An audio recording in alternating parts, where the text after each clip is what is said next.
When you lead with sexuality, you're going to bring out the worst in men, having no idea that when we do that, we are appealing to the most primitive of primitive instincts, procreate. Alison Armstrong is an expert on understanding men and is the best-selling author of The Queen's Code. Why is it that men are wonderful in the beginning, and then within a few weeks or a few months, they turn into sports-watching, pizza-eating, beer-belching couch slugs? What if men are responding to women? One of the most important things for women to do is, if we did that, oh my gosh, could change everything. Women, what if I told you that there's a secret about men that you have never been told? Not by your mom, not by school, definitely not by your girlfriends. And for the men, what if I told you that you could finally understand all the parts of yourself that have been so painful that you've grappled with in becoming a king? Would you listen? In this episode, I sit down with the one and only Alison Armstrong. For over 30 years, she's been going the deepest of the deep into male-female dynamics, how men and women operate in ways they don't even know that they don't know is there, and also how men and women can come together and love each other, how we can put down the swords and open up curiosity in our hearts so we can make the world a better place, not just for ourselves, but for children. For all the women that want to know the secrets about men that honestly, we don't even really know sometimes about ourselves, this episode will change your life and your relational dynamics. Alison, welcome. Welcome to the podcast. Thank you. So glad to be here. So for over 30 years, you've helped women understand both themselves and the men they love, while also guiding men just like me through the unknown stages of becoming a king, which is what I believe women really desire when we get older and wiser. Can you explain on a high level the stages of men? The stages that men go through. I know it was written for women, but yet it's so powerful for men. When we started our workshops in 1995, it was triage. And it was from a recognition that in the war between the sexes, women were on the offense and men were defending themselves. This I could see after I found out I was a frog farmer, turning princes into frogs, bringing the worst out of men. And if people didn't listen to the last two, can you just briefly tell them what a frog farmer is? A frog farmer is a woman who, instead of turning frogs into princes, as in bring out the best in men, turns princes into frogs, brings out the worst. And my friend, just like Kimberly in the Queen's Code, my friend and colleague was called a frog farmer by a man named Herb Tanzer in the middle of the Landmark Advanced course, the first Landmark Advanced Landmark. course. I've done Landmark. Yes. So It was, they just created the Landmark Advanced course. We were in it. It was the evening session.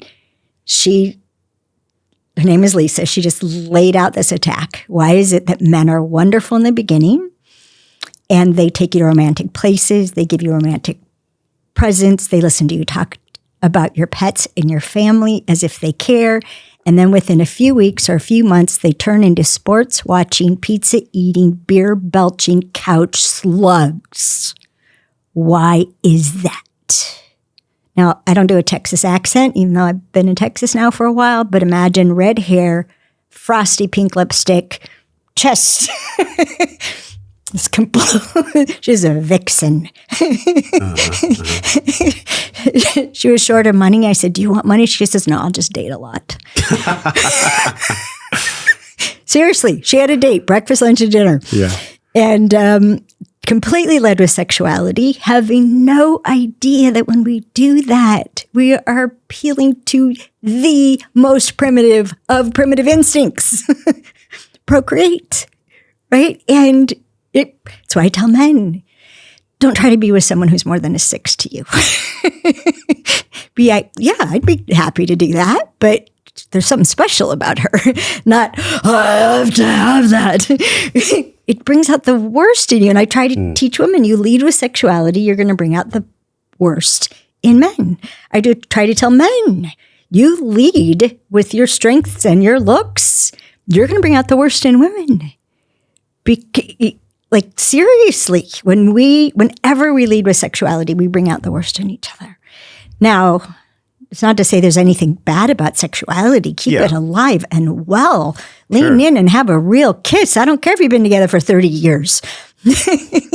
Put your consciousness and awareness in your lips and things will be alive and well. So the stages are quite profound. And Yes. I feel like right now I am in that last uncomfortable crunchy of Prince. I'm not yet a king. And I say that because I don't feel like I've fully established the kingdom. And I'm like, okay, just trust. And I'm doing my embodiment work and I'm doing some ceremony work and I'm doing my breath work. I'm doing all the things to just be okay where I am. Yet there's this gnawing at my soul that I know so much more is possible. So can we please go through the stages? And then can you give me the gift, please, of what you might feel like where I really am? Okay. You're willing for it to not be what you think it may be? Totally. Okay. So because it's all recorded in the Amazing Development of Men, first edition and second edition, which people can listen to, and it would go into, and they should listen in that order. So it'll give all the detail, the age, what the focus is, what men need at that stage, what the mistakes that women make, the things that have nothing to do with stages of development, which women try to have them be about a stage of development. He's a knight. He won't get married. Knights get married all the time. And so I'll do that, and then I'll talk about this tunnel part, and it may illuminate it. Beautiful. Okay. Yeah. So very briefly, my little grandson, 15 months, he's a page. We're about to publish a song that was recorded about the stages of development called I Was Just Being a Man. And it teaches the stages of development. Ooh. It was just recorded in studio. Harriet Schock, platinum writer. I mean, it's just amazing, but I can't not be reminded of it. So, because it's so moving. A gift from her. So pages are going to pursue whatever seems exciting to them, whatever seems worth doing. So little Leon is obsessed with balance. 15 months old, started walking at 10 months, obsessed with balance. What did he do with a rocking horse? He got up on its back and figured out how to keep his balance, no hands, and have it move. He wasn't even a year old. You can't, biggest mistake people make, women make especially, and dads too, is interfering with what young men are called to do. Because you can't do what you're not called to do. You can't put your heart in it. You can't do it well. You can't care enough. And so the ways that we try to protect our kids by shaping them into what will be good for them. It starts with being born male. So pages worship knights because they're the big boys and we want to be like them, right? And it's all about challenge, and it's all about developing the skills that you think are worth developing, not what maybe your dad says that you should. Do you know what schools say you should? No, you're going to put yourself into what you think is worth doing. Anyhow, so we have pages and knights, and then there's the, oh God, I have nothing moment. When the adventures they're still alluring, but I got to make something. So as you said before, 3 stages. Early prince, figuring out where to build his kingdom. Middle prince, he thinks he's found it. He's working. It's harder to not work than it is to work. He's got to do what he's got to do, even if it's going to cost him.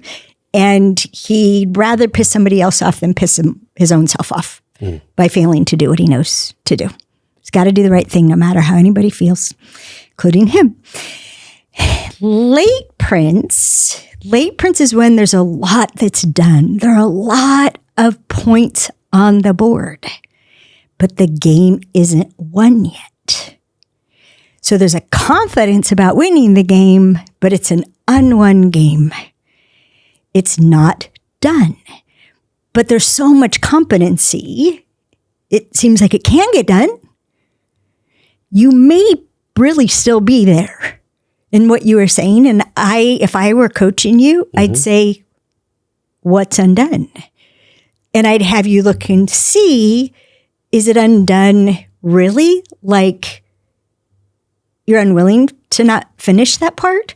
Or is it something to release? It's an expectation of yourself or an ideal of yourself that is just messing it up. No, the game's over and you won. But I'm supposed to score 100 points. No, you won with 67.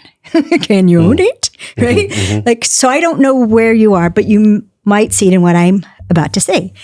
So the tunnel is the transition between prince and king. And I learned a lot about it in the last few years that I never knew before. Oh, good. Yeah. Including that women with careers go into the tunnel. We have a tunnel. I had a tunnel.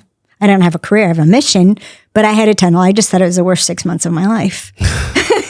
And I didn't know I was in the tunnel until I said something. And I said, I'm not interested in that. No, I'm not going to do it. I have no interest in that. That's king speak. I just spoke like a king. Oh, shit. That's why these last 6 months have been so hard. That's why I felt so lost. Oh my gosh, right? Same thing after Greg died. I said something. It was like, oh, I seem to be eldering now. I think of it as ways of being rather than a thing, right? Not I am an elder. No, I'm eldering. No ambition. Zero ambition. Nothing left to prove. The game has already been won. Nothing left to prove. Yes. Won or lost. There's just nothing left to prove. How would a man know that he's right there, though, in the tunnel? Okay. Can you speak to the men? Yeah, I am. I'm going to get right back to it. Okay. So here's the thing.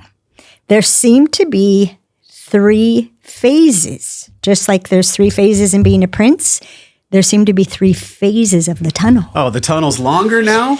It doesn't necessarily have to be longer. It depends on how you handle the phase. Got it. Okay. Now, I apologize because this might be painful to you or to others listening to have it spoken, to have it outed.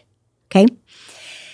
The first part of the tunnel is the recognition of having betrayed oneself, having adapted to be approved of, to be respected, to be accepted, to be included, all the ways that princes are able to adapt, and the ones that betrayed who they are. And they're deeply ashamed of having done that.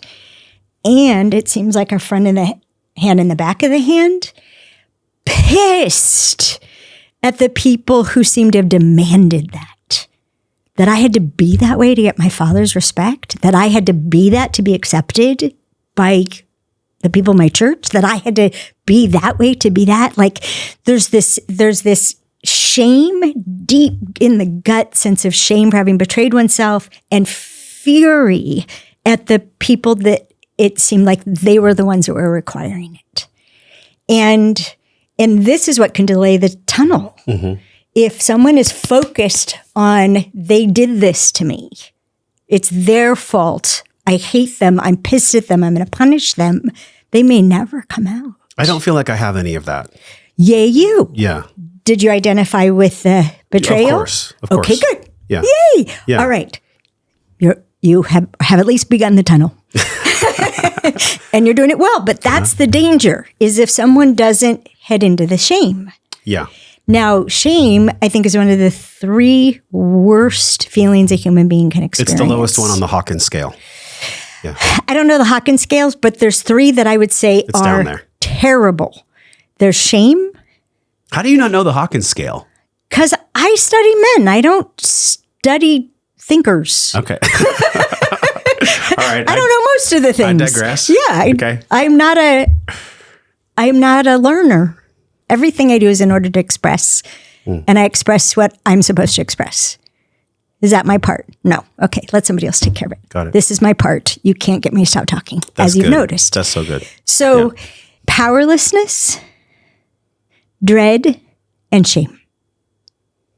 I assert those are the 3 worst things for a human being to express, to experience, to feel. Powerlessness will create fury. oh my gosh, fear and despair. And nasty stuff comes out of it. Dread is this fear of something you're sure you can't handle. You can't prevent it. You can't handle it. You're doomed. Dread. And then shame, it's interesting. It's one of the feelings that happens in the same part of the body in men and women. Most of our feelings aren't in the same place. But shame, that in that gut, it's right at the self chakra, right? Below the diaphragm. It's right there in the sense of self. And it comes from a betrayal of self. Now, one of the things that's important for men to know is most men think when they feel shame that it means they're dishonorable, which is horrific for a man to think that he's dishonorable. And this is my message to all men. Only honorable men feel shame. The shame is the sign that you're honorable. It's the indicator that you're honorable. Dishonorable people, men and women, feel no shame. No matter what harm they've done to anyone, they feel no shame.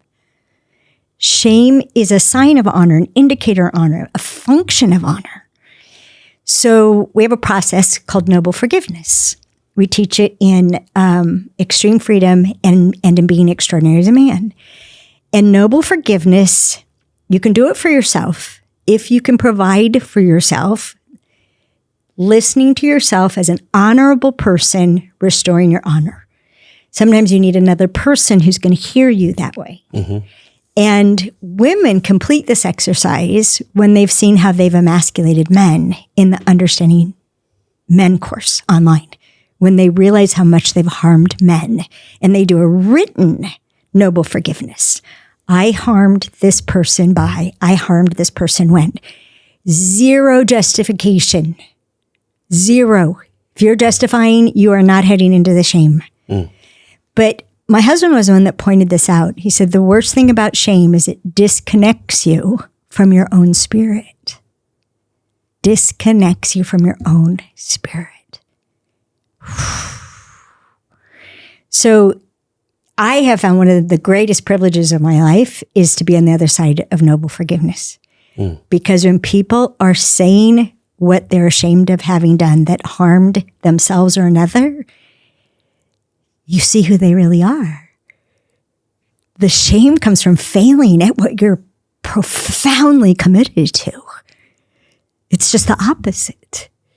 And most women can't listen to men express what they're ashamed of because we feel your hurt and we want to take away your hurt. And unfortunately, how we try to take away your hurt is by saying, but you couldn't have. Like, I didn't protect her. I didn't protect her. I should have been there.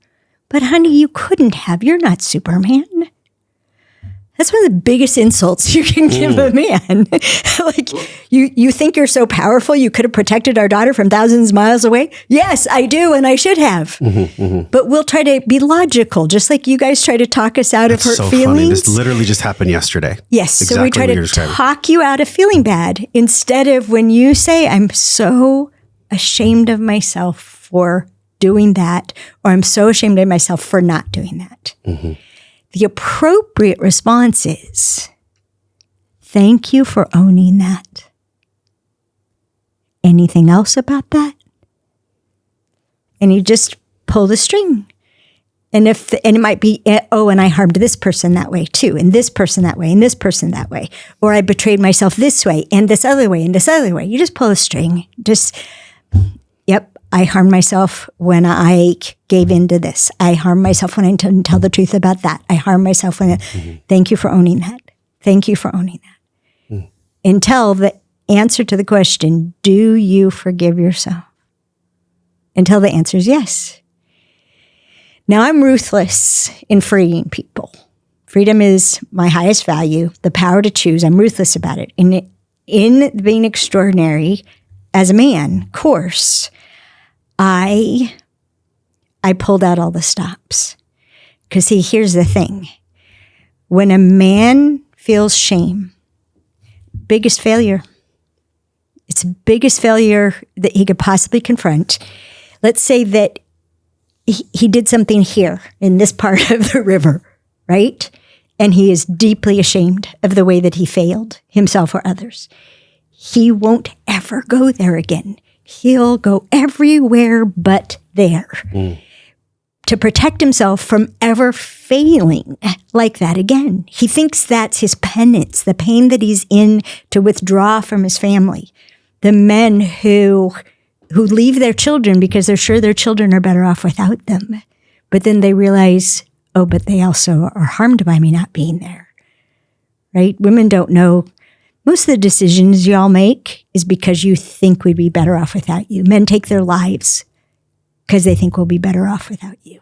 Men leave their children. They'll be better off without me. I make their mother crazy. They'll be better off without me. I can't handle my temper. They're better off without me, right? But the thing is, you're missing from this part of life, whether it's love or being an entrepreneur again, right? And going and kicking some ass with that creativity and productivity, right? Being a father, showing up when they're 35 years old. Like, how about we try this now, right? But men stay away from this in order to never feel like that again. And how I have challenged men to forgive themselves, and it's why we call them noble forgiveness. Noble comes from the word that means generous. To forgive yourself is a generous act. Because when you forgive yourself, and it'll take courage to forgive yourself, life is going to call you back to the place you've been avoiding. It's going to call you back. It's going to, when you say, yes, I forgive myself, it's like it goes, and it opens this space that's just asking for a commitment. And when I work with people on noble forgiveness, it's like, don't decide ahead of time what you're going to commit to, because you're still in the paradigm of penance. You'll commit to something in order to make up for. When you've truly forgiven yourself, there's no making up for anything. There's just expression as who you are now. Pure expression. And it's bigger than any penance you could pay. And it's so much better. It's so much better. Liberating. It feels so liberating. Because you're reunited with yourself. That was the thing my husband was speaking to. And so this is why when there's that shame and the fury at the people that seem to demand the betrayal, if you pay attention to the fury and you're just pissed at people, instead of heading into the scariest part, stick your face in the shame, right? Feel it. How did I fail? And quit justifying it. Just acknowledge it. Then, so that's how you get past the first stage, right? And then being there in the middle of seeing, in the sense of, okay, this is who I am. And starting to, the middle part is the articulation of I am this and not that. I am for this and not for that. I am for this and I'm against that. This I shall do, this I shall never do again. This that I should have done, I'm never going to do. It's just this clarity. It's just deeply considering oneself. Then the third part, and I knew a man stuck in the third part for more than 2 years. The third part is dealing with the willingness to pay the price of no longer betraying yourself. I knew a man who was so terrified of losing the love of his family, his siblings, by what he knew he needed to do, that he couldn't do it. And I'm like, call me back when you've done it. Because we couldn't be together because he hadn't done it. I want to hear from you when you have spoken to your sister and not before. And it took him 2 years to finally tell his sister his truth. And he called me. He said, I should have given her more credit. She always knew who he was. She always knew. She knew he was miserable. She knew why. She didn't withhold her love, because of what he said he couldn't do anymore? No. Nor did his brothers. But he didn't know that. But you can't step into, you don't come out of the tunnel till you're willing to pay the price. Okay, if I lose my sister's love, so be it. If I lose those people's respect, so be it. If I lose those opportunities, so be it. That is when you step out. Now, what's going to show up in the King's Code they showed me a couple weeks ago is the difference between a new king, which there was a man who said this to me, I'm a new king. I'm like, what the heck is that? Right? The difference between a new king versus a really well-established king. It's the gravitas, and it's the how much space you're owning, and it's the how little you can be jostled. New kings, you're still confronted by the unwillingness to sacrifice yourself. It's still scary. Mm-hmm. Later on, it's just like, somebody farted. No way am I going to betray myself for that. It just becomes less and less and less and less. More and more solid, more and more grounded. Okay, I'm going to be quiet. So the king rests in peace, is what it feels like, the peace of knowing who he is. Yes. And one of the things my husband taught me, because I asked him, I said, are you pursuing peace? Are men pursuing peace? He's like, duh. So do you feel peaceful when you've accomplished the thing that you've set out to do? And he looked at me in that way he'd look at me. That thing you're focused on, when you accomplish it, that's when you feel peace? He just, his kind eyes. He looked at me and he said, single focus is peace. Which then illuminated why when a woman interrupts a man doing what he's doing, why you guys are so furious and don't pretend you're not. You try to get a grip on it. Not only have we diminished your ability to be productive by interrupting you, we have disrupted your peace. So I've tried to talk to him like, if a man were meditating, you could hear him chanting. Really? Would you walk in on him to say that? Like, imagine that's what he's doing. A man focused, he's in a meditation of fixing the car, repairing the sprinklers, playing a game with his son. He's at peace. Leave him at peace. And if you can't, I'm sorry to interrupt. Be respectful of the impact you're having. I'm so sorry to interrupt. The worst that can happen is a man would say, you weren't interrupting. It's fine. Yeah. That's the worst that would happen. But it's the gesture that the woman gives of, hey, I'm sorry to interrupt. It's that respectful. It's a very high echelon of treatment. Yeah, which means it's not a gesture. A gesture is a token. A gesture. If you look it up in the dictionary, because I had to look it up, why I hate gestures. A gesture is a fraction of what could be given. That's actually real respect. It's not a fraction. The stage after king that many people don't ever get to is elder. So I believe that and I've told this to you 3 years ago when we podcasted, there's maybe 10 or less elder. I've had 700 plus interviews. Yeah. Maybe less than 10 are true elders. I would believe it because it isn't a stage. It's not a stage. It's not a stage. What is it? It's a state change. The men who make it through face down the shame and stand up to self-sacrifice for no matter what the prize might be, they become kings and they die as kings. There's a state change, and it seems to be only about less than 10% of men. And it's the man who first described it to me. He called it beyond ambition. And then another man that I got to talk to, his name is Marvin. He said, I remember the moment it happened.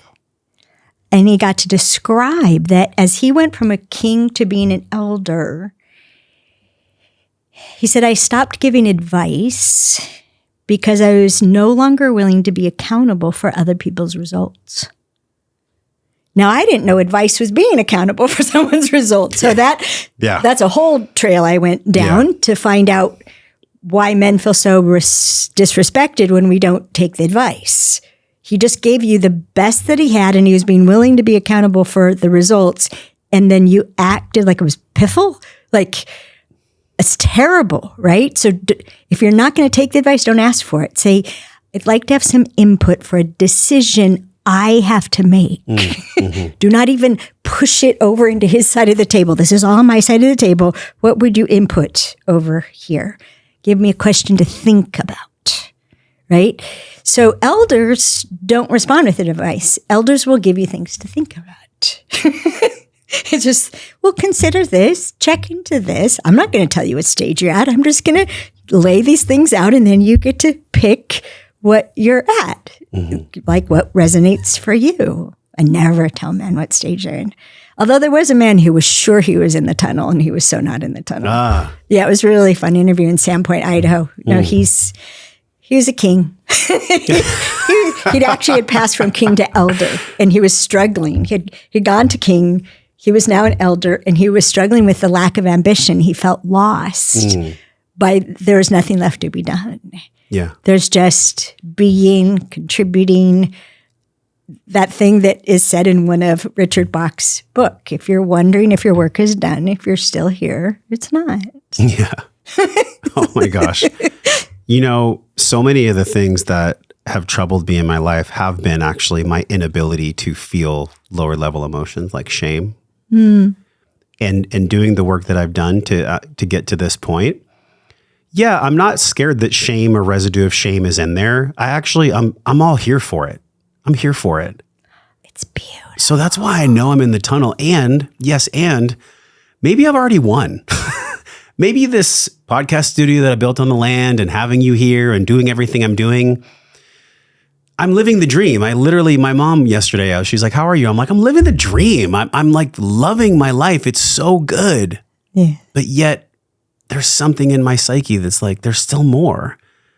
So maybe I'm already in the king. Well, is it more to build or is it more to provide? It's more to be in my own peace and authentically express Josh. You know, that resting in the peace of the king, I don't feel that yet.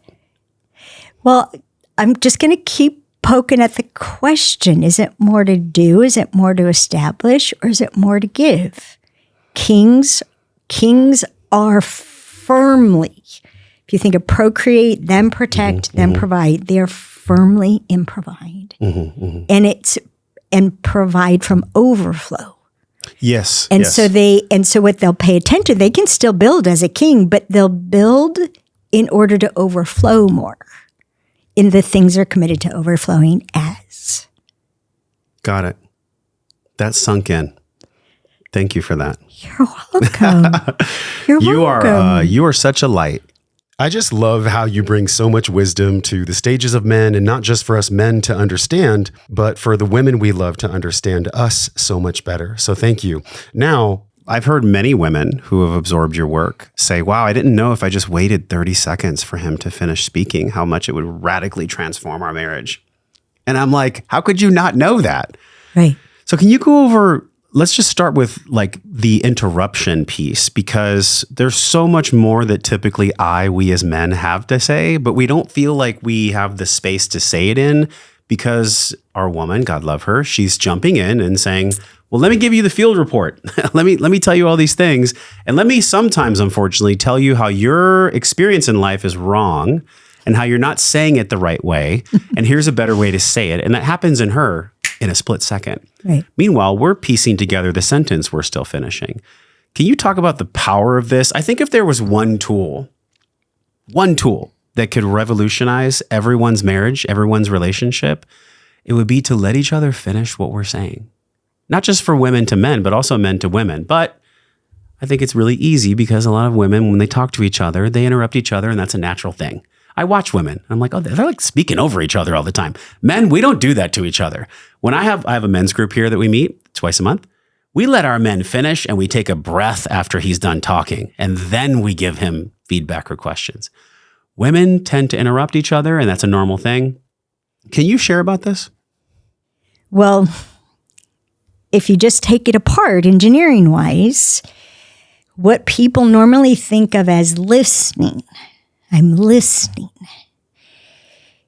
There's a question at the top of our heads. Might occur over here or over here. There's a question. And I just discovered a few weeks ago I have something different than a question.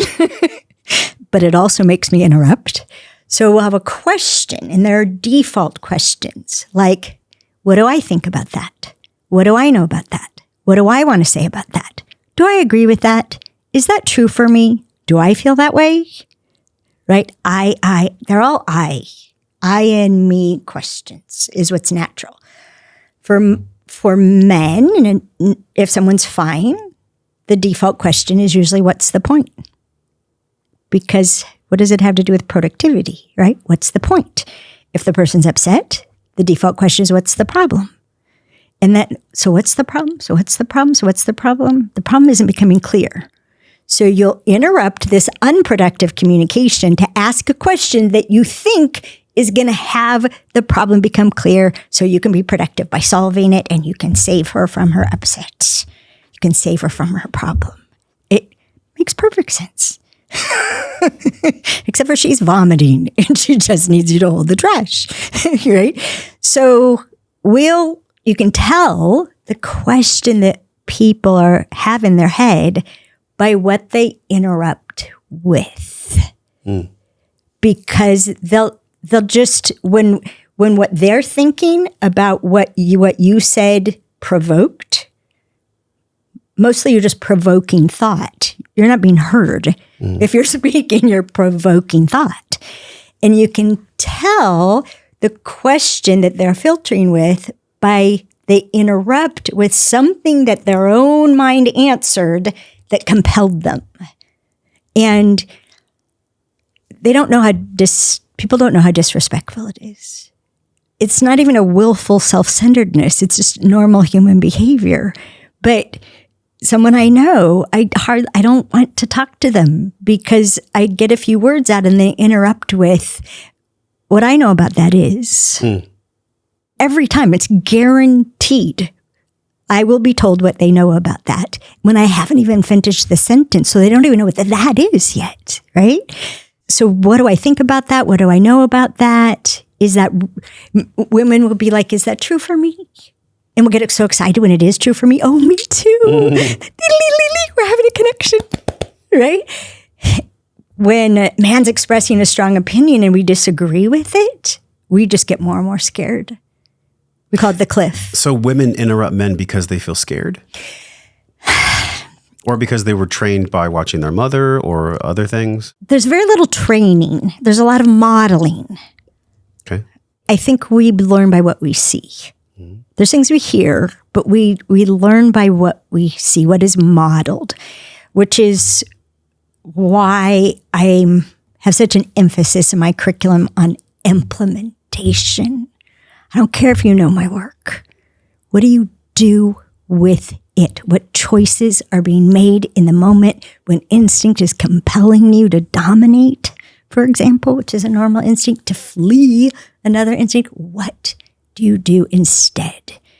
Are you aware of the compulsion there? Do you celebrate your brain? Setting the alarm off? You're experiencing tension. You're having instinctual behavior right now. You're probably going to make it worse. Deep breath. Switch nervous systems. What am I really committed to? Let's say this instead. I'm so sorry I interrupted you. Please finish what you were talking about. Right?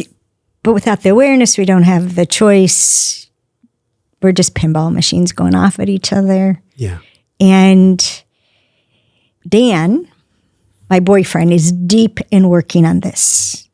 And they're actually inventing a game. He gets to name the game because one of the ways he owns things is by naming them. And there are points. There are going to be periods in which they win. They get a point for noticing an unconscious way of listening. they get another point from shifting to a choice, like what's true for them? What matters to them? What's important to them? What's real for them? Those are all awesome questions to have, right? So they get a point for shifting. Then they get a point for noticing that they already flipped back. And then they get a point for shifting again. I mean, you could get like 20 points in about 3 minutes. How do you keep score on this?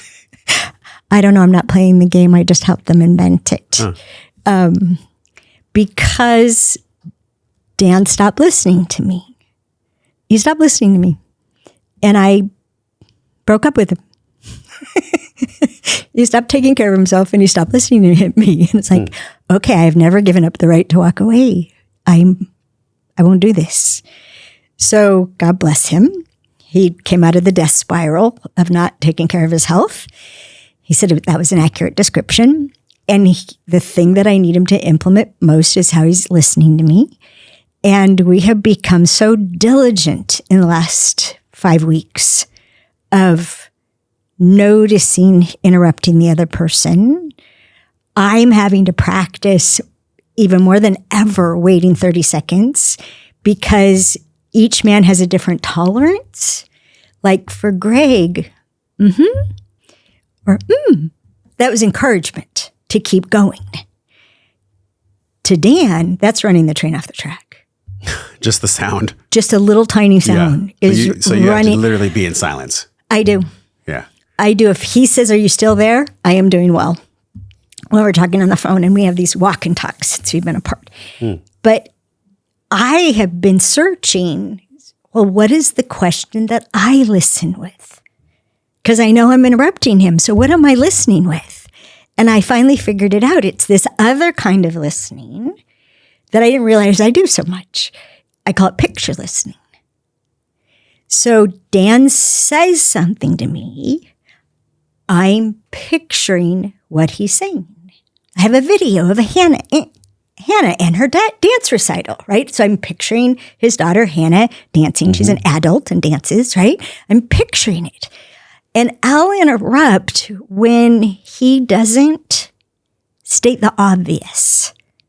So he'll not say a city or not say which daughter or not, he'll have switched from one thing to another, but they're similar. And now I can't picture it. I'm like lost in the woods because we have an instinct that says there's no point in stating the obvious. That's a waste of time and energy. So much of the conflict, what you wanted me to get to ages ago, between men and women is because we assume what's obvious to ourselves is obvious to the other person. We assume that what's important to me is obviously important. Why should I have to say it? Why should I have to illuminate for you the basis of all my decisions? It's obvious. No, it's not. We have something called your hidden dominant drivers, where we distinguish 6 different compulsions, things that compel us to spend our time and money and energy. 6 different ones. And each one is its own obvious. Like if you said, so at the end of your life, you were thinking about what your life was like. And the joys in your life or the success of your life, what would you attribute it to? What people say after that is they're obvious. Well, obviously who I shared it with. Obviously what I've left behind. Obviously how much joy I experienced and brought to others. Obviously what I expressed that needed to be expressed. Obviously how I grew. Obviously, everything I learned. 6 different ones. Knowing, which is all about learning. It's all about acquisition of knowledge. There are people, to them, that is the point of life, how much knowledge they can acquire. And they'll interrupt you with what they know, right? Evolving, how much they've grown. Obviously, the point of life. Who you shared it with. I know a man, literally everything is better together. Grief is better together. Loneliness is better together. Despair is better together. Everything is better together. For his introverted partner, who really wants to be home alone, right? Building. For some people, what they built. Obviously, what have you built? What did you build? Did you build a family? Did you build a fortune? Did you build a company? What legacy, right? And legacy appeals to men. It's one of the oldest, right? It's the most ancient building. Acquiring knowledge, growing, sharing, expressing, building, enjoying. Enjoying is amazing because it could be anything from total hedonism to can you bring joy in the midst of despair? Just last week, I was working with a coach and he's like, what's your goal? What's your thing? And I said, well, I get to be this embodiment of authentic joy. That's what I'd want to give to my children. Yeah. Legacy and everything else you mentioned is really great. Yes. But that's really the best, most juicy, amazing gift. Yet the fear that comes up for me, I know that every man has felt it, but the difference is that I have a different level of awareness. I've been through enough life experiences and I've been connected to God for quite some time now, specifically in the past 2 weeks leading up to our podcast. Wow. And what I will say is that at the core of it, it just feels like without embodiment, nothing lives. If I'm not embodying all these things, if they don't live in my body, then it's just mental masturbation. It's just chatter. It's not like anything's ever being felt. Try nervous systems, right? So fight, flight, and freeze is embodied.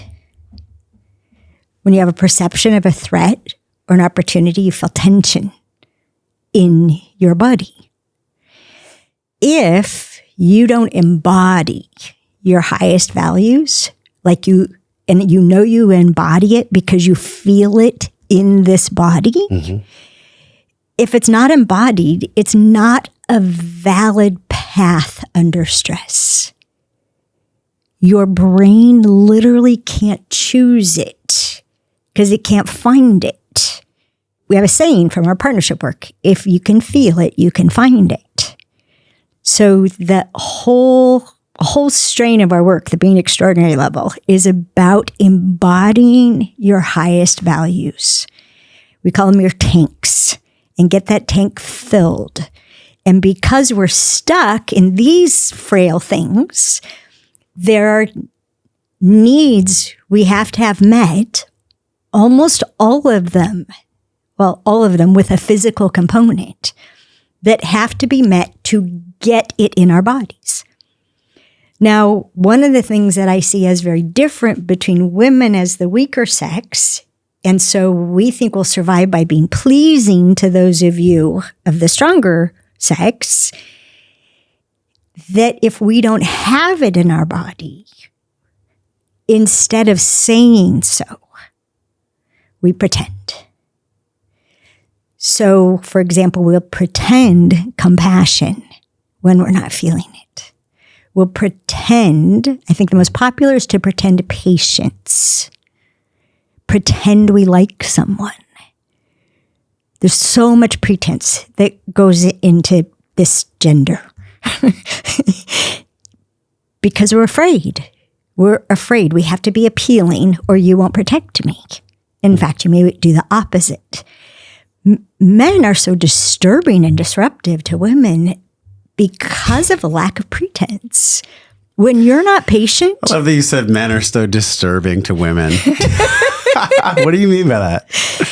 Well, you're disturbing to us because our safety is through connectivity. Mm-hmm. So we're like always trying to keep things calm and smooth, and communication is flowing and it keeps feeling good. And y'all don't care about that. Let's fucking get something done. This isn't getting anything done. Let's cut to the chase. Yeah. Let's get right to it. If I'm not conscious, I will do that. Yes, it's normal. Yeah. So to us, we don't understand why when you're impatient, you act impatient. You're supposed to be more mature than that.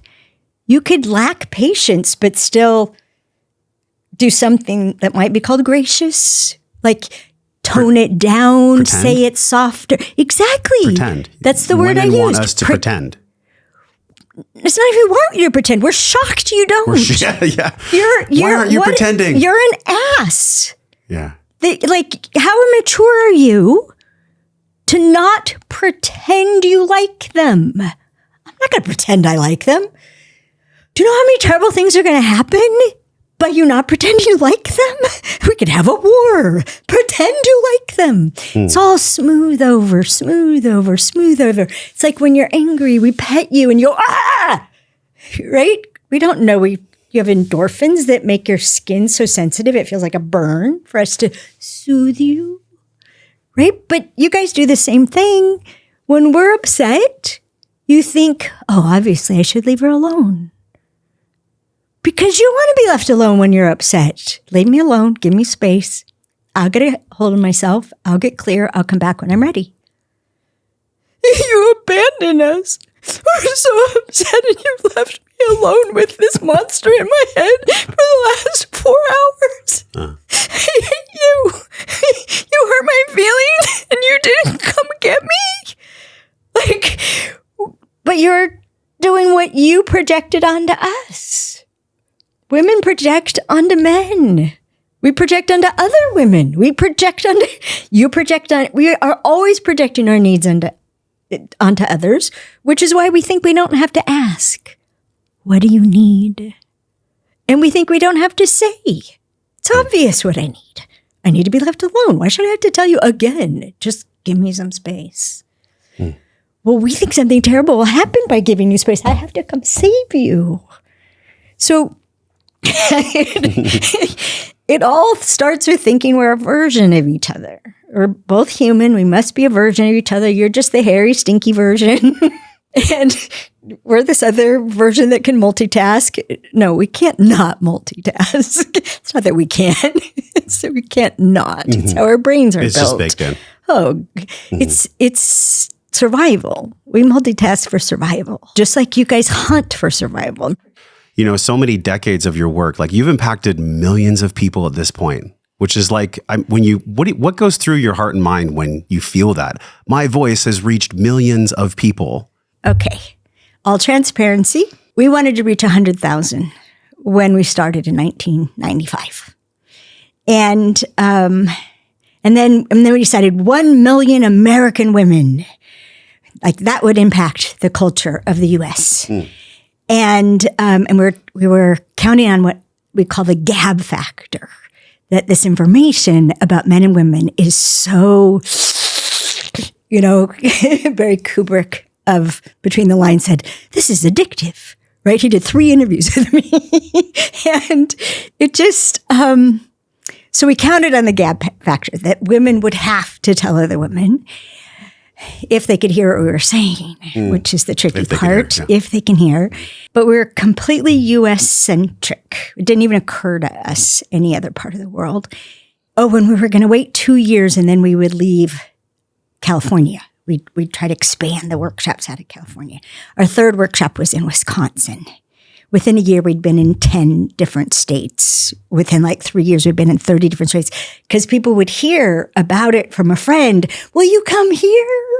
And there's that many people. We need you to get together and we'll come. So I was all over the country. And early on, people started coming from elsewhere because they had a sister here in the States who did the workshop and said she had to come. So they came from London. By the time we started our mastery program in 2006, we had participants from Hong Kong, Australia, Guatemala. Canadian just wasn't even exciting anymore. It was just like, from Canada.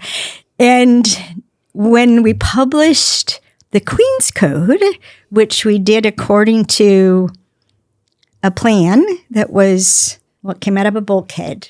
I remember you told me it felt like it looked like Star Wars for you. It does. Yes, it does. Like the letters of Star Wars.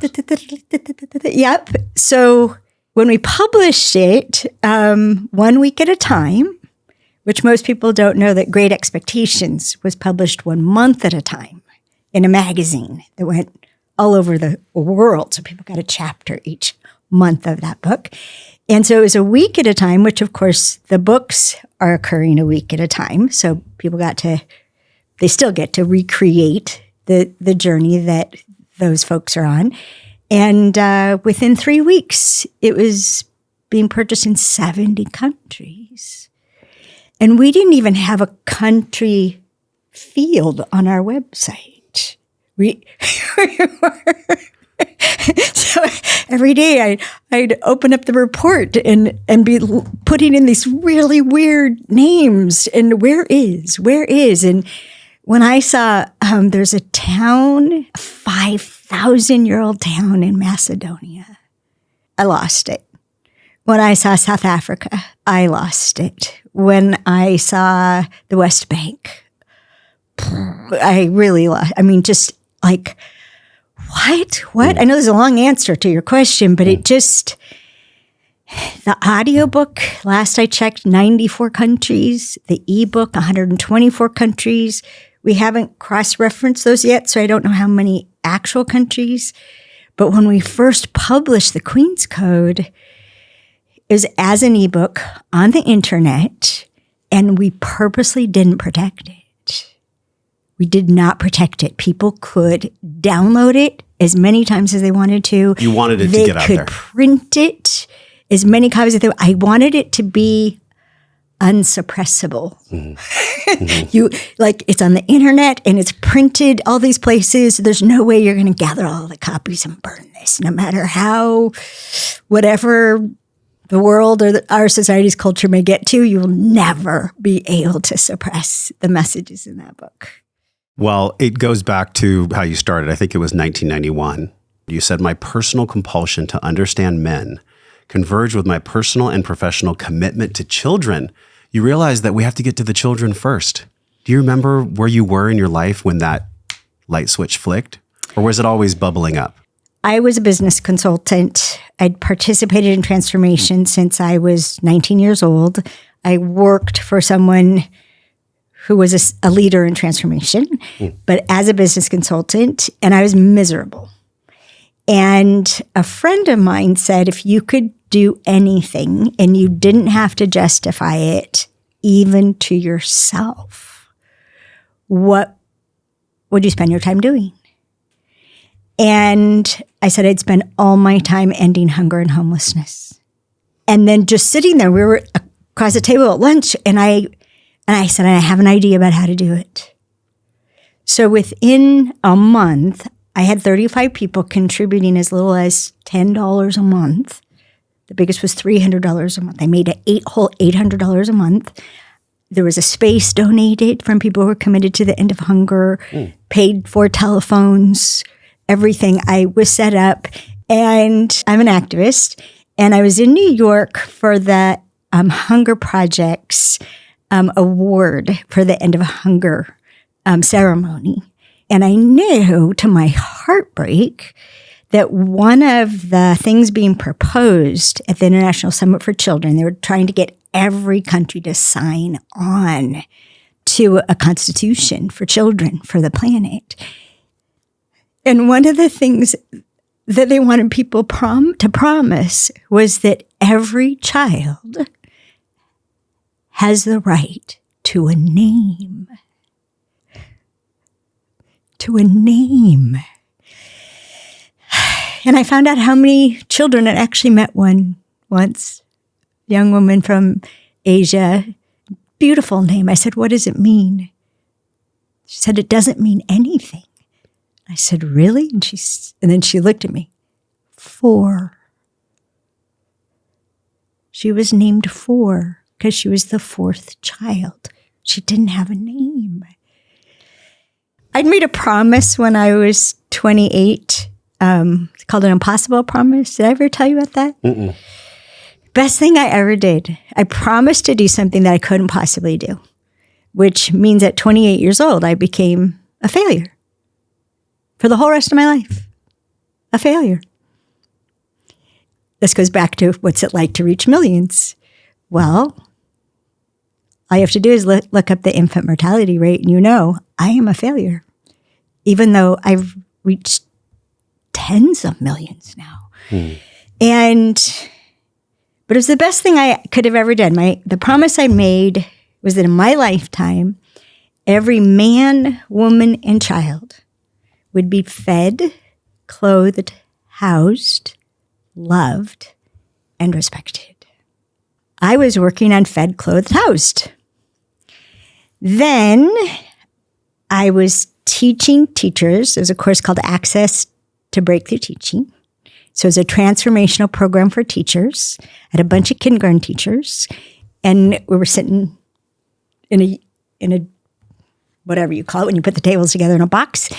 And this one teacher says, "But what do you do when they can't learn because they were up all night with their parents fighting?" And I've always thought of it as the harmonic convergence, because just after that, there was a cookie break, literally, teachers bringing cookies. And I overheard a woman complaining about her boyfriend. And I unmonitored, I just burst out, "Well, he just wants to be your hero." And she goes, "What?" And then the break was over and we had to gather back. And so she's like, hello. I know this is 10 sessions. Could the 11th session be what you were talking about just now? And that was December of 1994. And so January 1995 was when we had the first Celebrating Men, Satisfying Women workshop. And it just became clear. It took a long time for it to become clear. Okay, it's been 30 plus years now, that fed, clothed, housed, however it happens, right? The best things provide people opportunity to provide for themselves, right? I've been engaged in that forever. But so fed, clothed, housed, loved, and respected, that when we love and respect people, fed, clothed, and housed is a no-brainer. It seems like the bureaucracy that you were going through with like the who's got more of a pain body and who's going to get more money. It's the same mental construct of confusion that actually blocks children from receiving love from parents that are in harmony. It almost seems like the same mind virus or the same kind of confusion. Wait. You just said a huge thing. Well, in other words, the same thing that these people in the bureaucracy were confused about. Oh, we need more money. It's like, what's the main thing you're trying to do here? Aren't you just trying to keep children happy and healthy and clothed and respected? It's the same thing that happens with us in relationship. It's just a bridge that connects the two of awareness. Okay. So now I can speak to what you said. A belief in scarcity and fear, which I assert all fear is linked back to the fear of death. So a belief of scarcity and a fear of death. And to what you were talking about with children, we have something on our website called Empowered Parenting. It really should be called Transform Your Childhood. That sounds about right. Well, I had prepared this whole course to lead, and then when it began, like 10 minutes before it began, I realized all the parents are going to come being worried about what they're doing wrong. They're going to be afraid to learn what they're doing wrong, and that'll prevent them from learning.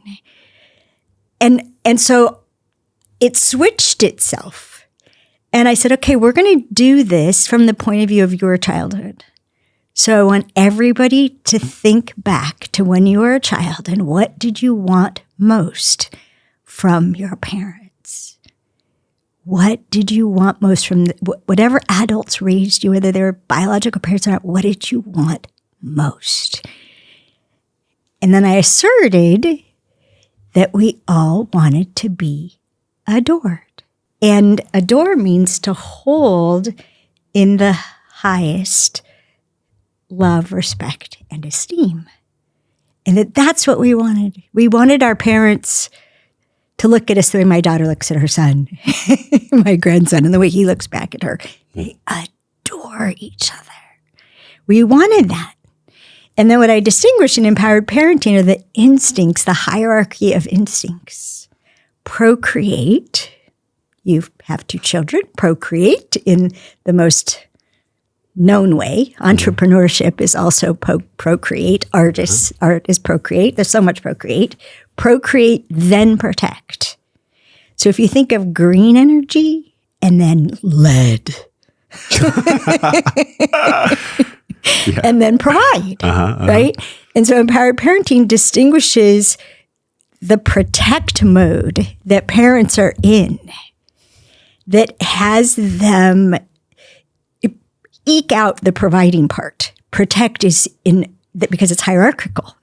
Protect trumps provide, which is why when women attack men, men retract from providing for them into protecting and then even protecting themselves, which a man protecting himself is the worst that we can bring out in you. Yeah. Yeah, that's when we see the worst of you. When you're driven back to that place. It's, when a woman goes wild with the credit cards and he's trying to protect the solvency of the family, that's bad enough. But when she attacks him, right, when he's trying to protect the solvency, honey, you really got to get a grip on this. You're so selfish. You're such an blah, blah, blah, blah, blah, right? Attacks him for trying to protect whatever he's protecting. I mean, doomed. The downward spiral into the sewer, doomed. So if you think about it, and my daughter noticed, she said, Mom, I have been protecting this baby since before he was conceived, right? Started by taking all the vitamins and everything to get ready to get pregnant. She said, and then ever since I've become more and more and more and more protective. But then as they grow older, and this is why I think very few human beings escape without the question, what's wrong with me? Because there's a point, and where Leon was born, there was a sign that said, it's impossible to spoil a newborn. Because that's the point for some.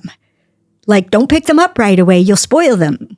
Right? So there's a point in which we see the threat from within them. We see the threat in their character, in their behaviors that may indicate habits that would prevent them from succeeding, which ultimately we think our life is in their hands because they're the ones that are going to make sure that we're not left out in the cold to die when we're old and useless. Right? So it's all survival. It's fear of death. Fear of death from the moment they're born. It's fear of death, theirs and ours.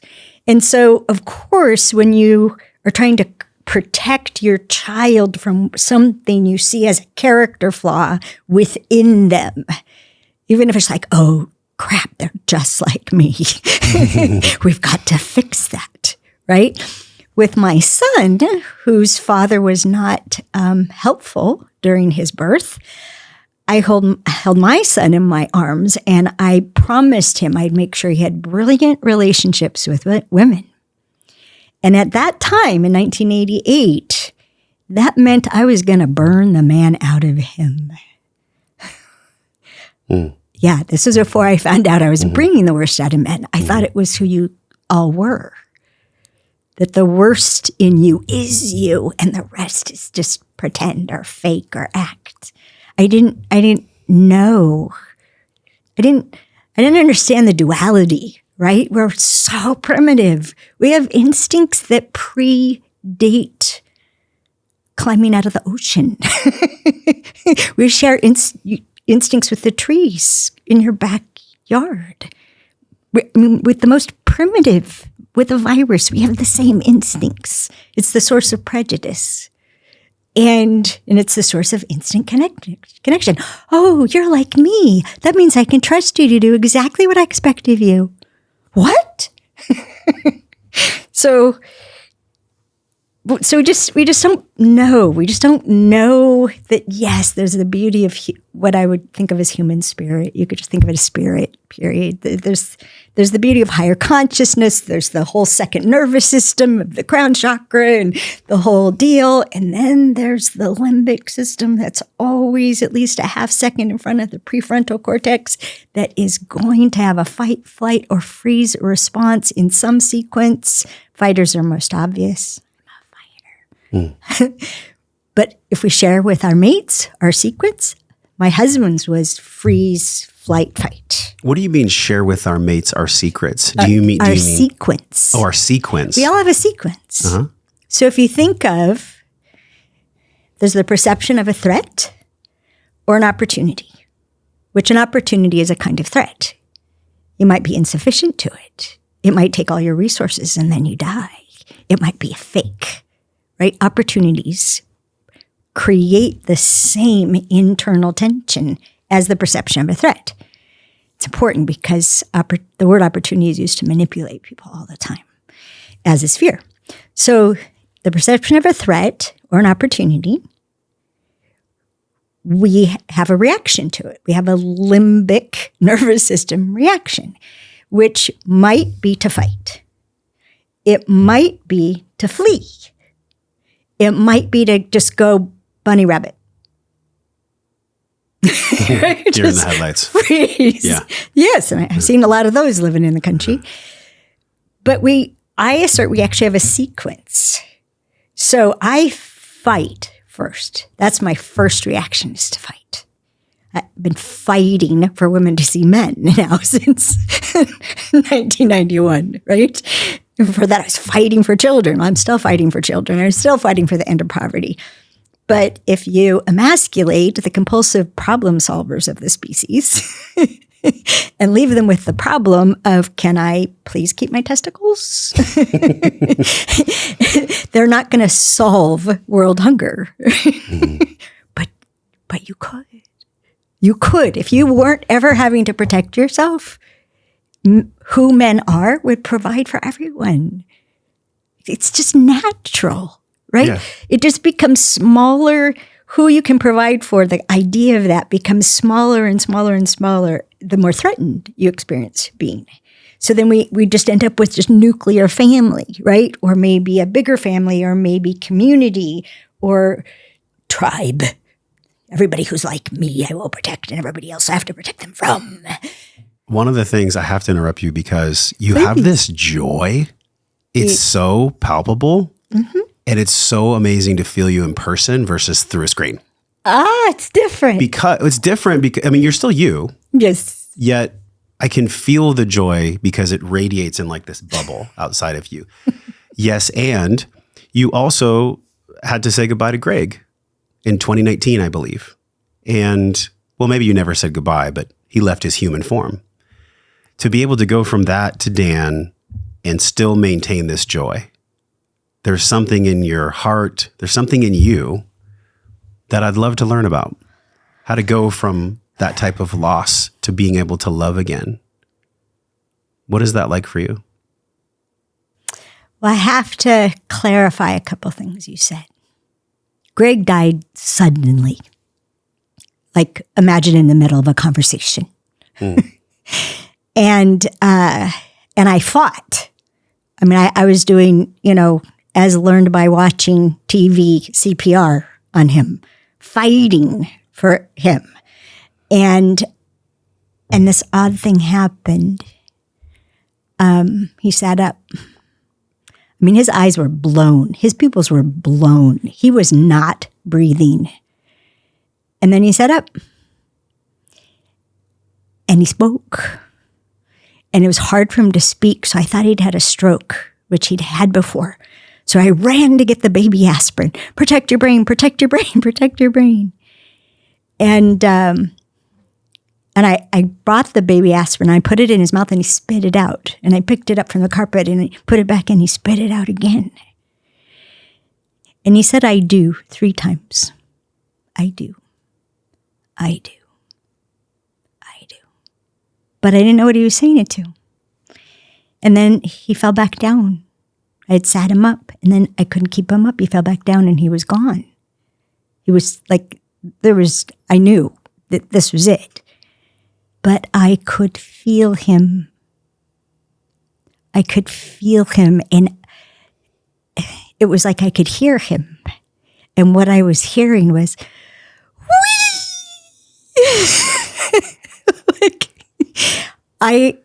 His exhilaration. And this is a man who drove cars and motorcycles very fast. His exhilaration of being free of this body that he hated, it was so slow. It was so heavy. It was so clunky. A champion bodybuilder called him the most naturally muscular person he'd ever met. And Greg, so, oh my goodness gracious. But he was so happy to be free of his body. And he didn't leave. He didn't leave. And it was very hard to be a normal widow because he was obviously not in the house. I mean, it was 3 weeks before our daughter's wedding, and there was all this yard work to do. And I was looking around at all this yard work that I needed him for, and I just looked up at the sky and said, "Is this also you can get out of yard work?" But I could feel him. The plumbing broke 3 days before the wedding. He was supposed to get it fixed 2 years before. We couldn't get a plumber. We lived in the boonies. I got pissed. I took out my singing bell and I banged on it. "We need a plumber. You were supposed to fix this." Half hour later, we get a call back. They'll be there tomorrow. They're going to fix it for the wedding. I said, "You're going to have to pay for this. We're paying for this out of your money." That's a funny concept. But we each had play money. We would take a percentage of our income and we split it. And we didn't have to be accountable to the other person. It's a good thing for sanity. So long story short, Greg still hasn't left. It's been almost 6 years. I still grieve him because I miss him. I miss his hugs. And I miss this way that he looked at me, that if anybody watches our Understanding Women online course, you'll see Greg in the back of the room. Big husky guy, white hair. And he's looking at me the way he always looked at me with, was just adoration. He gave to me what we all wished to have from the very beginning. He gave that to me. Even though he didn't always understand me, even though I was in his face sometimes, fighting for his life. But he's just never been gone. So you're just so deeply connected to him, and that allows you, does that connection to him and feeling his presence allow you to love Dan? Or afford you more capacity to do so? Well, yes, in so many ways. One is, and I told Dan this the first few minutes I spoke to him. I said, my husband is still very much a part of my life, very much providing for me and our children, and he probably picked you. Because Greg had told me since the kids were little, when I die, I want you to get married. When I die, I want you to get married. He's 11 years older than me. It made sense when the kids were little, right? But he'd said it just a few months before he died all of a sudden. And I was like, why? I don't need help taking care of the kids. They were all launched, right? So I want you to be touched, and I want you to be taken care of. I don't know about this, because I know what it takes to have a partnership, and I'm not interested in anything less than a partnership. Yeah. But I found out very quickly, it's kind of embarrassing, but I found out very quickly when you have had a steady diet of sex for 3 decades, that the absence of it, the sudden absence There's a certain primal call. Yeah. is brutal. Sure. Yeah. Brutal. My kids were teasing me because they showed up immediately, which I didn't know they did. My son, God bless him, my son was, Mom, he was 28 at the time, grief is an aphrodisiac. Like, oh, okay, crazy. So initially I just wanted a lover. And so I made a list because I'm very much into tell the universe what you want and make sure it's complete, because anything you leave out, the universe will leave out. Okay. And so I made a list. I wanted a lover, 24 hours, once a month. bring snacks. I was taught that by a friend, Wendy Newman. She's like, oh, yeah. And then we had sex for about 8 hours. I said, how do you do that? And she said, bring snacks. Wendy Newman, she's an author. And one of my graduates and used to lead our workshops. But anyhow, bring snacks. And so I had a list. I didn't want them to live anywhere I didn't want to be dropped in on. Because one of the things that's happened as I've gotten older and more aware is I found out how introverted I am. And not as in shy. I am not shy. I don't have a fear of human beings. You're all mine. But and too many people think introversion is shy. No, it just means humans suck the life out of us. We need to go away from humans. So I learned, it took me years. I'm still learning how much I need to be alone.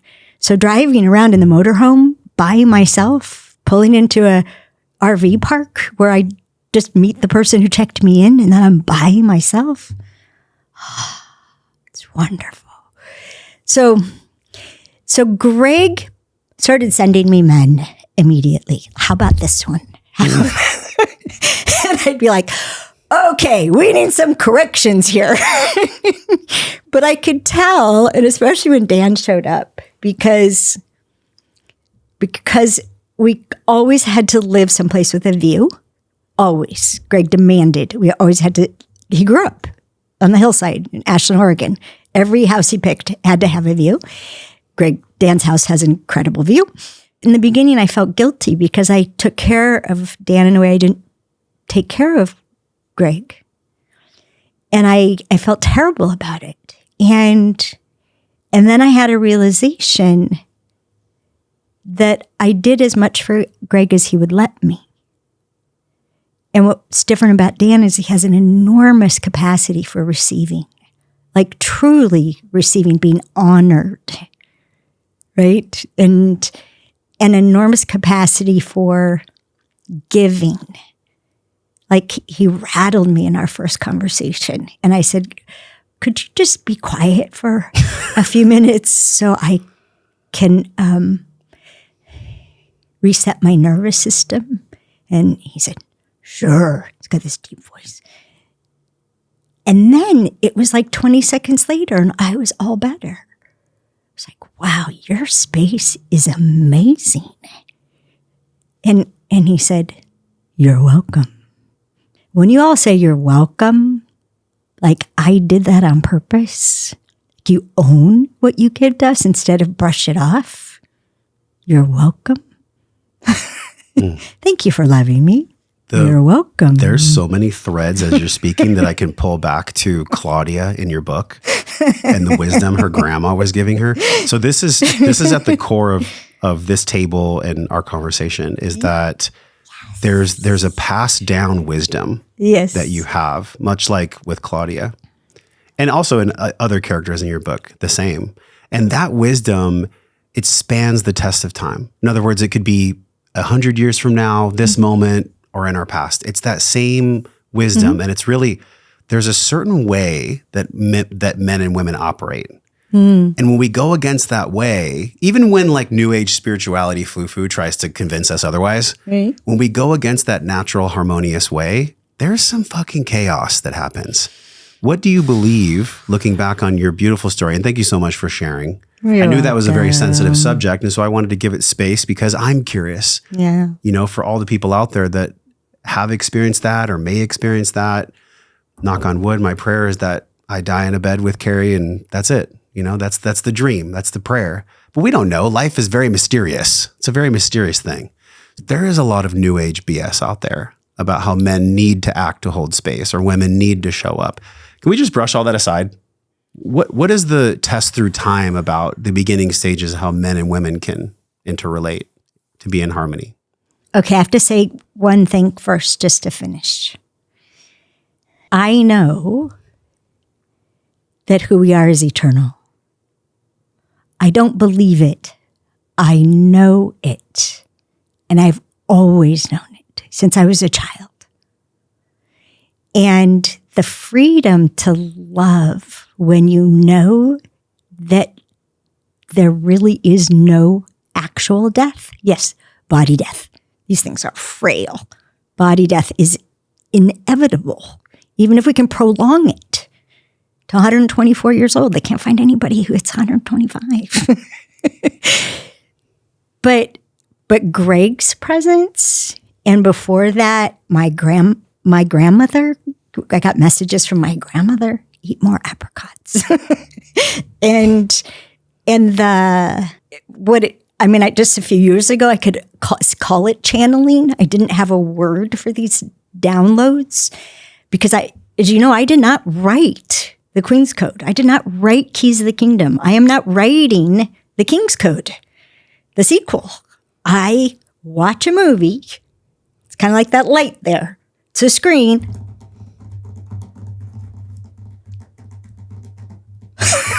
I'm hearing the dialogue. Are you a fast typer? Yeah, but it's a mess. I have to go back and clean it up. So you just get it in there and you clean it later. I just watch and type and watch and type and watch and type until I'm like just exhausted, and then come back the next day, and then I clean it up, and then I swaps the beginning and the end of the sentence off, and it's better in reverse. So I clean it up, but the 4 characters that showed up in the Keys to the Kingdom that became the 8 characters in the Queen's Code, that in the King's Code, there's another character, but I don't know if we ever hear her voice. She just becomes meaningful. I didn't decide who they were. I don't decide how they are. People think that Mike says shit howdy because I say shit howdy. No, I got it from him. In the middle of Keys to the Kingdom. Shit howdy.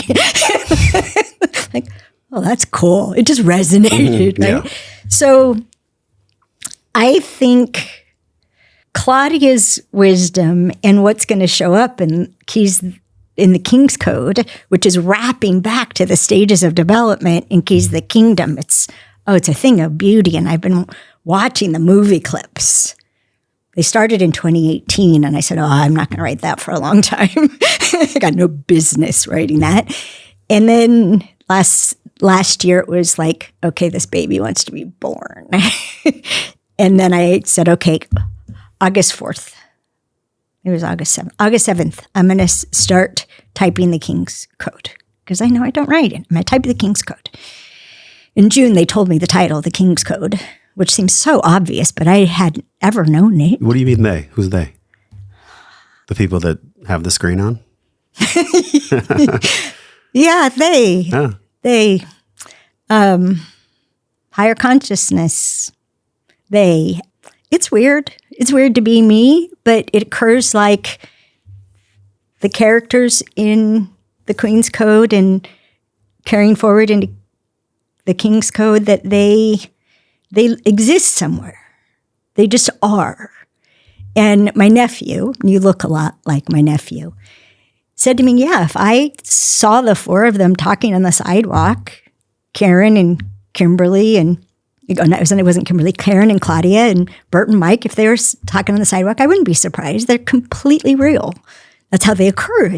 They're these real people. And I really don't decide anything about them. They just show me themselves, and I get to be in their head, right? Because the point of view keeps changing, which is so important because we're all in our own blind spot.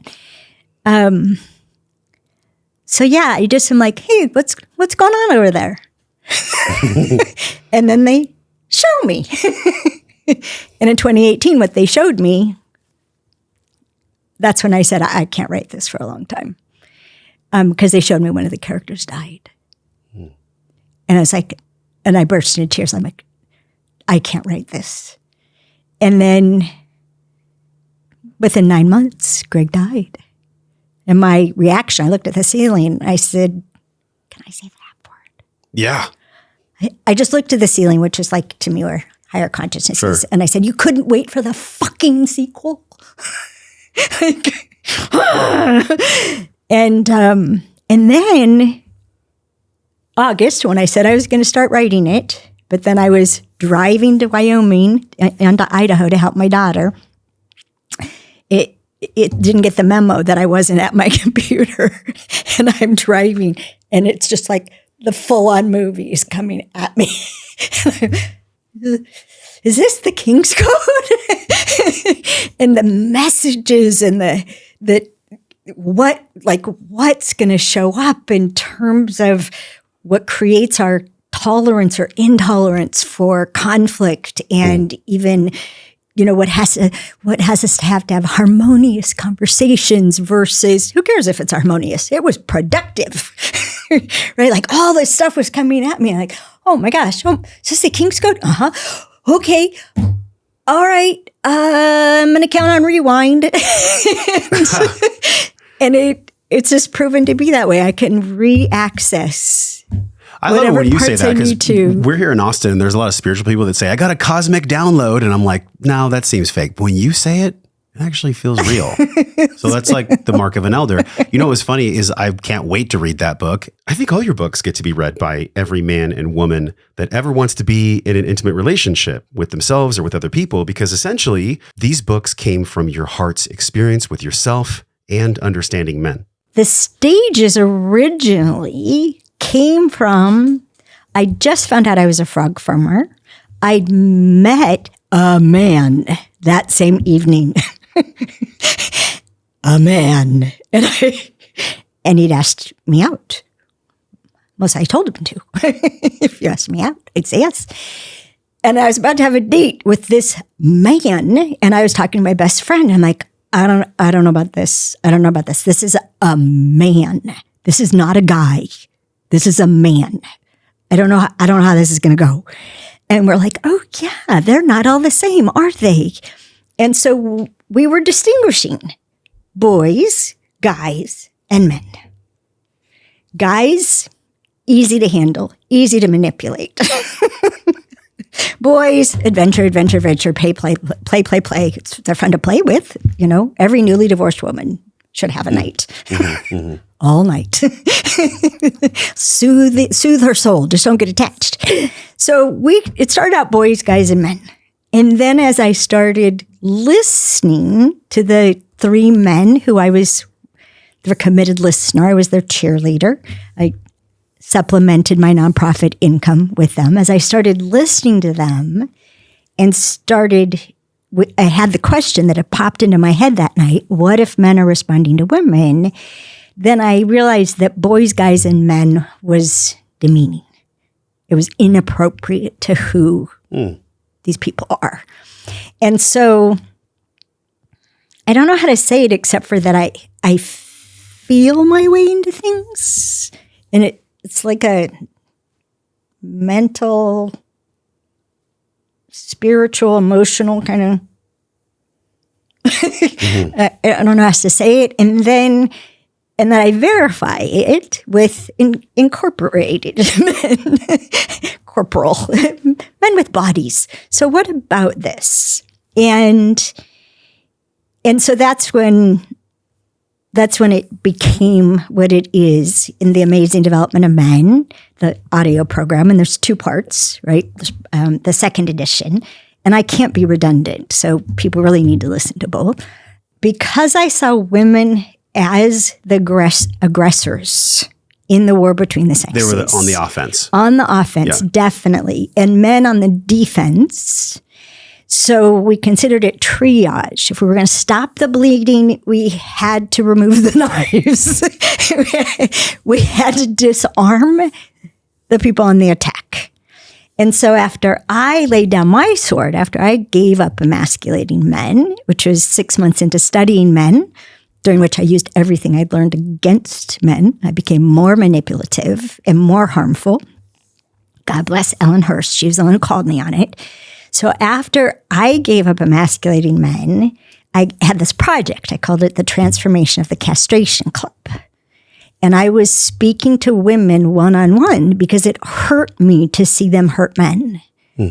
As soon as I saw that as long as I took men's power, I would never know my own. That's what I saw in the moment before I said, okay, I'll stop. And then I thought when I stopped antagonizing men, that men would become neutral. And I was hoping I would learn something that would bring out the best in men. Shocked, completely shocked. Y'all did not become neutral. Pretty sure you don't have a neutral.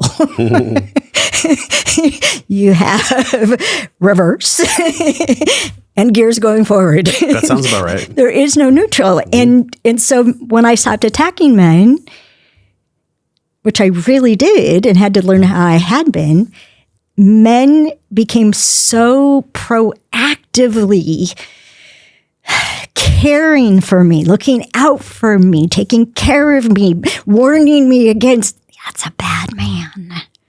Being the sheepdog, showing up as sheepdog so early on. It was shocking. It was like... Why was it so shocking? Because I didn't know that's who you are. I didn't know... Like, one of the most important thing for women to do is stop trying to get men to love you. Stop. They already love you. And I mean, I recorded a program a couple of years ago called Causing Those Loving Feelings. And I just realized a week ago that people who buy it probably think it's how to get a man to love you. No, it's how to cause yourself to love others and how to cause yourself to love yourself. And I was trying to think, have I ever tried to get a man to love me? Your weird shit you're doing is just getting in the way. It's so good, Alison. Thank you. We're so different as men and women, and it deserves so much respect. The physical, hormonal, emotional differences between men and women, but really something right now that I see woke society attempting to delete is our differences. And it's very sad. What's at the corner of disconnection with men and women, in your opinion? You have to go way back. It seems like that's a trend on this podcast. Yeah, you have to, I mean, literally, we have to go back to the beginning, because in the beginning, being the 21st day of gestation, when the X chromosomes kick in or don't, and the effects of the rush of testosterone that comes in on day 21 in utero, or estrogen, the effects of that on the configuration of the brain, the bones, the muscles, it's astounding. We in that moment become different. And the raw material, like the ovaries are undescended testicles. It's all the same material. It either stays or it drops. The most sensitive part of a man's body, same stuff the most sensitive part of a woman's body is made out of. It's all just formed in these different ways. And the brain, we start out with the same brain material, but testosterone compartmentalizes. Testosterone creates single focus. Testosterone creates track vision, where you can track a moving object so much better than a woman can. But estrogen creates scan vision. That's why you guys ask us, where are my keys? Oh, they're on the piano. This is the diffuse awareness. That's the diffuse awareness. Yeah. And we're scanning for danger. Anything out of place is a potential danger. Who moved it? Did a bear move a tree in the meadow? Is the bear still here? Right? So, and it also creates the muscles that you have and the muscles I don't have. And your strength. As a man, you have no idea. The weakest man is probably stronger than the strongest woman. It's why I give men the exercise in the Understanding Women sample, right? Like, take your hand, squeeze it as hard as you can, but don't break anything. Make it hurt, but don't break your own bones, because you could. Now, give your hand to a woman. Ladies, squeeze it as hard as you can. And you can see the men waiting for her to start squeezing it as hard as she can. And she's doing it as hard as she can. And the realization, like when we can't lift something, we're not faking it to make you feel better. We are giving it all we've got. And you guys, right, all your strength, Like, not all, but the majority of your strength is in this part of your body. Mm-hmm. That's why when you pick up something heavy, you immediately going to get it above your chest. We pick up something heavy, we snuggle it into our pelvis because that's where all our strength is. So literally, drag us by the hair, knock us down, drag us by the hair. We are that weak. We can be overcome by you so easily. And it's terrifying.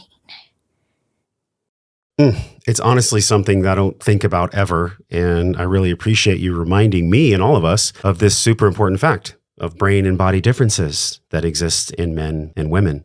In different cultures, the regard for women and the intent and the purpose of women can be anything from you don't deserve a name, you're not smart enough to be taught to type, which is what was thought in the U.S. in the early 1900s. When typewriters were invented, no, women aren't smart enough to learn to type, right? And then we were not smart enough to be more than secretaries. The actual physical experience and then the cultural view and the thing that happens where for as long as survival depends on physical strength, men are the go-to. We go to the strength of men. Culture has changed so much since the 1950s.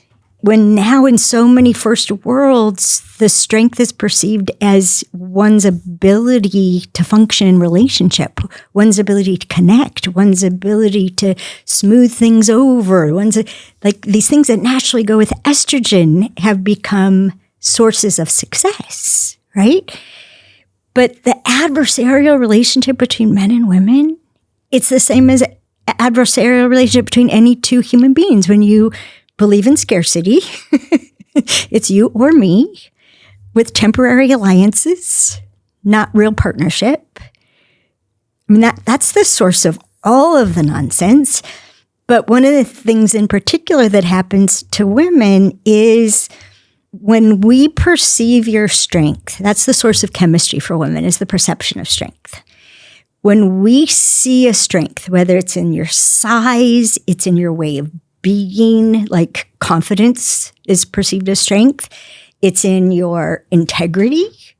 Like when you guys say no to us when we're full of shit, it is so hot. When you don't get sucked into whatever kind of thing we have going on. Yes. It's the so vortex hot. is real. It's so The hot. vortex We needed to protect ourselves from ourselves. And it just, but what happens, and this is the thing that's becoming clear in the King's Code, is that both men and women scan for strength. Most men, most of the time, are filling a team. Even if they're not team-oriented, they're filling a team. They're filling a hunting tribe. They're filling, the defense of the castle, right? And so men are scanning for strength, but you're scanning for complementary strength. You're not scanning to duplicate yourself until you're at that point in your life where you have to replace yourself. You're scanning, for the Jerry Rice. It's going to be the receiver that fundamentally changes your game as the quarterback, right? Yeah. So you're scanning for complementary strength, and women don't know that the same is true for a mate, that you're scanning for complementary strength. You're not looking for someone like you. So women don't know when a man is boasting because he's attracted to her, that her then taking that as competition game on and she's boasting back, you didn't win anything. The game is over. You're not looking for that. So men are looking for complementary strength, which is why for many men, qualities like serenity, right? Peace, serenity, calm, thoughtfulness, right? Connection to the eternal, that attunement, that is perceived as, whoa. It's what I feel from the ocean. It's like this. Now, the ocean's very unpredictable. It's like this soft holding, not mothering, but just like a soft feminine holding. That's it fills my rocket ship with gas. And when I don't get it, I get so upset that warmth, whatever you call it, that feeding, that fuel. It's such an important It's the thing. source of the word nurturing, I think. You're nurtured, Maybe you're it's a bit different than filled nurturing, up. though.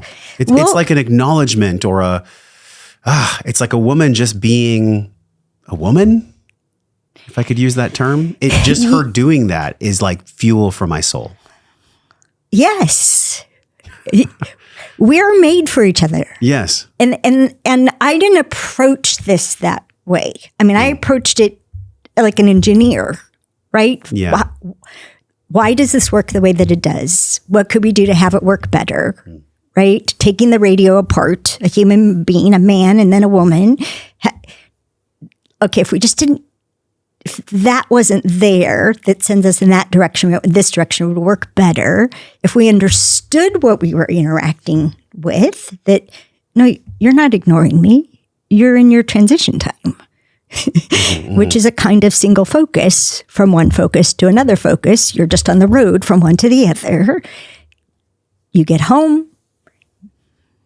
We greet you like you're a celebrity, you and your 2 little daughters. This would be Greg's case. Daddy's home, daddy's home, daddy. Okay, let's go back to the kitchen. Fade away. Let the warrior set down his weapons, remove his bloody clothes, change into yet another motorcycle t-shirt, and we'll just do our thing. And when he's ready for us, he'll show up. And how you know is because he'll look us in the eye and he'll smile at us. Until then, Dad's not really home. Wait till he gets home. Transition time. Well, most women don't know that men are single-focused. So when we perceive this strength in you, our concern, because we think if we're connected, we're safe. Period. We seek safety through connection. So when we perceive strength, we are now desperate to connect with you. Because we think that the feeling of connection means you'll use your strength for me. If I don't feel connected to you, you'll probably use it against me. It's not even might use it against me. It's probably, of course, if we're not connected, you'll use it against me. And you mean emotionally connected, yes? Not just mentally. People would call it so many different things. They could call it emotional. You could call it resonance. You could call that instant recognition, which is one of the most dangerous. Like, oh my gosh, you're part of my soul tribe. That's one of the most dangerous, because then we think it means things that it doesn't. It makes us think, oh, I already know you. I don't need to learn you. And then it has, when you behave from a testosterone-soaked brain in a completely natural and probably from very good intent, trying to provide for us, right? Like I'm flowing out, I'm emptying my basket, and you can see how upset I am. So you're analyzing what the problem is because you want to protect me from being upset and you want to provide for me the solution to my problem. And so you interrupt for clarification and I burst into tears. And why can't you listen to me? Right? We don't know the source of those disconnects. But if you look at it, we both just want to be seen. Yeah. We want to be seen. We want to be heard. We want to be adored. We want to be treated with love and respect. Every single one of us. You're such a light in the world. And I just so appreciate the way you've devoted your whole self since you got that phone call from your friend in 1991 that shocked you into actually understanding men.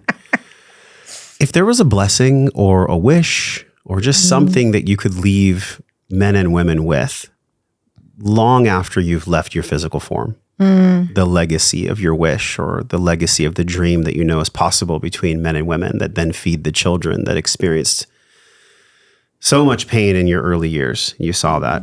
What is that dream? What's that wish? What's that vision that you'd like to leave? So the way I've articulated it since I was about 27 is I call it heaven on earth. And one of my mentors, he said, when we have heaven on earth, nothing's going to be different. and everything's going to be different. I'm like, what do you mean, right? And he said, we'll still have the same problems. We'll still have the same environmental things to pay attention to. We'll still have poverty. We'll still have the same problems. And everything will be different because heaven on earth will happen when the context has shifted. The planetary context has shifted to love. So the context we've had forever is fear and scarcity. And we're all caught up in it. It gets expressed in so many ways. And some of us break free. And it's disturbing to break free because fear and scarcity is so much more exciting. It winds up the nervous system. The emotions we have are completely addictive. It's kind of... I wrote something down once really big. Bliss is never boring. Because it seems like it's going to be boring to the drama and the... But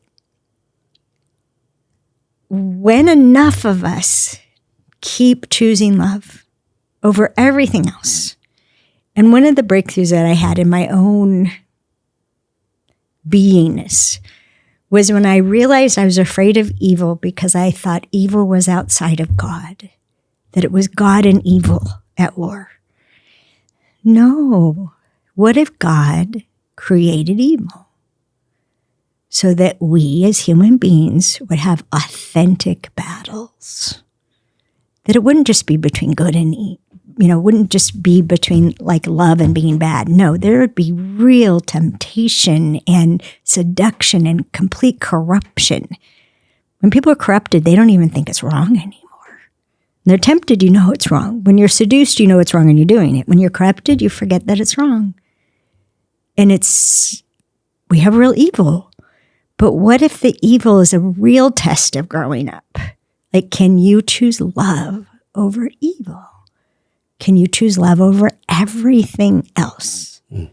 And when we do that, and it's why I produce Causing Those Loving Feelings, how do we, in these little bodies, feel something that's infinite and eternal? What is our access to feeling love, which is infinite and eternal? How do we feel it? That's what Causing Love is all about. So that's what I wish for people. Love, choosing love, realizing we can choose love, realizing that self-recrimination has the word criminal in it. Quit treating ourselves like criminals. What if we're not misbehaving? What if we're just human? What if we're just stuck in human bodies with a human paradigm? And they call it the pull of the senses. That's what Hale Dwoskin calls it in one of the Sedona methods. What if our senses that come with human bodies in this paradigm, Earth's paradigm of fear and scarcity, what if they lie? What if they conceal? What if the smartest thing we could do, and if you'd said you have 30 seconds, I would say question your perceptions, doubt your perceptions, clarify and verify. Clarify and verify. Can I tell you back what I heard you say? And could you clarify for me or tell me that I got it right? If we did even 10% more of that, especially as couples and as parents and children, if we did that, oh my gosh, it could change everything. Thank you. You're welcome. I took off my ring. We're not married yet. Yeah. But on the inside of my ring, it says love over fear. I had it etched in because it's the ultimate reminder of which you speak. I've put it on iPads. I've written it down for years. It was something I had heard, but it was a platitude at the time. I was like, oh yeah, love is all there is. Okay. But what it really means is to commit to the surrender of training our nervous systems and our hearts and minds as physical beings to do the opposite of in the moment what it, quote, feels like what we should be doing. Did I hear you right? Oh, yeah. What we're compelled to do is always going to make things worse. Always. 100% of the time, gosh. The spiral, right? We're either spiraling down into the sewer Yeah. or spiraling up. And I call this heaven on earth. This is the path to heaven on earth, spiraling up. Well, thank you for blessing us with this awareness of the path and walking the path your whole life. I've really enjoyed having you here. Thank you. Memorable moments. Y'all, please go to understandingmen.com. AlisonArmstrong.com. Alison Understanding Armstrong. Men will send them there. Okay. But AlisonArmstrong.com. Especially if you yourself as a man or woman have been struggling with the illusion of the lies that you've believed. Because like you said, question them, but therefore they may lie. And please share this podcast with somebody who has been in just suffering, because we do not have to suffer so much. One of the things that you mentioned on your website was this commitment to ending not just the war of the sexes, but also giving children a better future than potentially we were gifted. Isn't that what this is all about? Well, I was talking about this yesterday. I forget to whom. The saying, children are the future. I mean, obviously, from a biological point of view, yes, they are the future of the species. But literally what we model for them, because if it's not modeled, it can't be chosen. A child has to see. Like, my only regret about how we raised our kids is when Greg and I got into something, we didn't let them watch us get out. They didn't see the repair. They didn't see the repair. They saw, my stand is I'm not done. I'm not done with anything until I'm glad it happened. So they got to see their parents be totally, and walk back in with the presence of love, in love with each other. But I didn't let them see the in-between. I was protecting them from the in-between. So they didn't see the way in which we kept, I call it reach. As long as we're reaching, anything can happen. It's when one of us reaches and the other doesn't reach back, or when we're being reached for and we are unwilling to reach back. Okay, what do I need to release? What do I need to heal in myself to be willing to reach back? As long as we're reaching, it's going to be like this. When we stop reaching, right into the shitter, as they might say in Texas. Well, let's end it right there, y'all. Share this podcast. It's on the screen right now. Alison, thank you for being my guest, for traveling out here to Texas and being in the studio with me. You're welcome. My pleasure. I love you. Love you too. Thank you. Y'all, you cannot have true peace unless it comes from a place of you actually going through the process to feel the shame and do all the things. So I am wishing you love, wellness, peace, and power, but real peace, because that's where power comes from. Until we see you in another podcast, this is Josh and Alison saying goodbye.